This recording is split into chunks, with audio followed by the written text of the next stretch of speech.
This one's a bit of basic economics to clear up a massive misconception that seems to affect people from prime ministers downwards.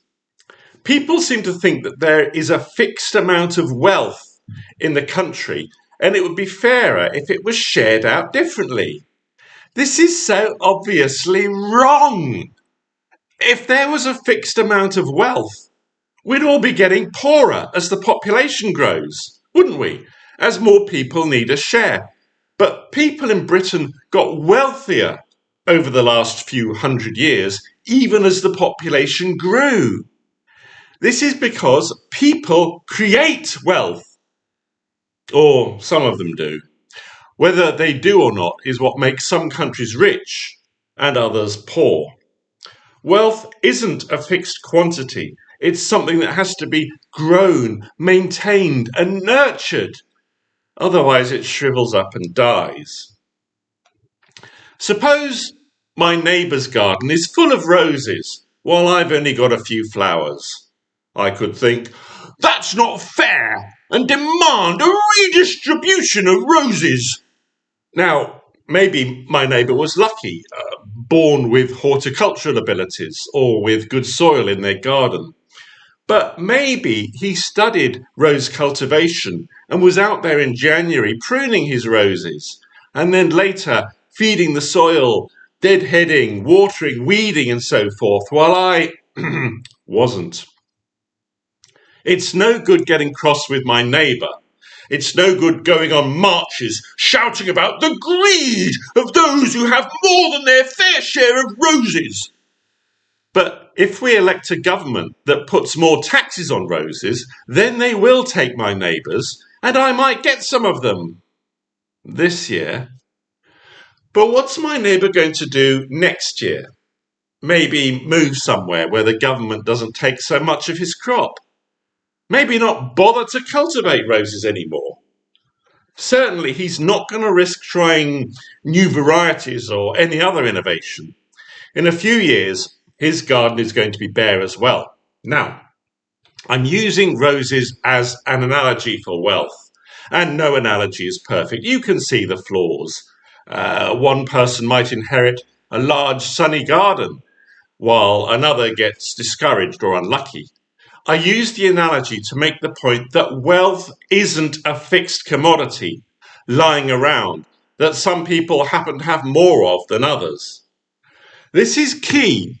One person's lack of wealth is not caused by someone else having a lot of it. Oh, but it's easier to get angry and blame them than it is to get off the sofa and get gardening. It's easier to rant about unfairness than demand that I be given roses. Incredibly, some people even demand that those who have grown lots of roses should be punished for their efforts. But that quickly makes things worse for me as well as for my neighbour, very quickly. Some redistribution is needed. There are people who simply cannot get into the garden to grow roses, and they must be helped. Others will have been attacked by aphids or something. I'm taking this analogy too far, aren't I?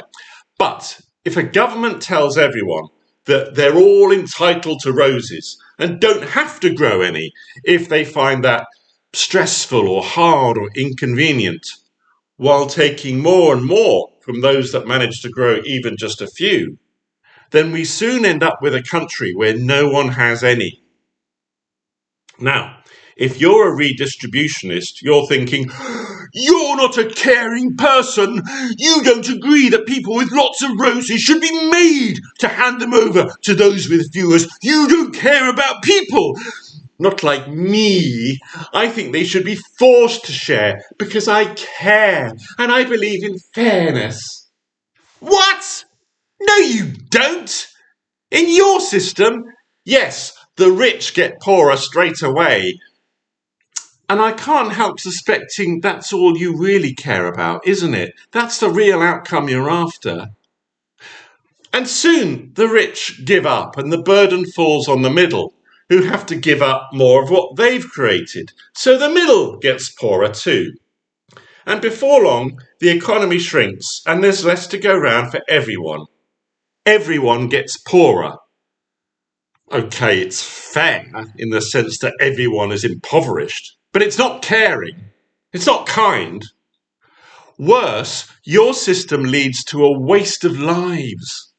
There's whole communities where people haven't worked for generations.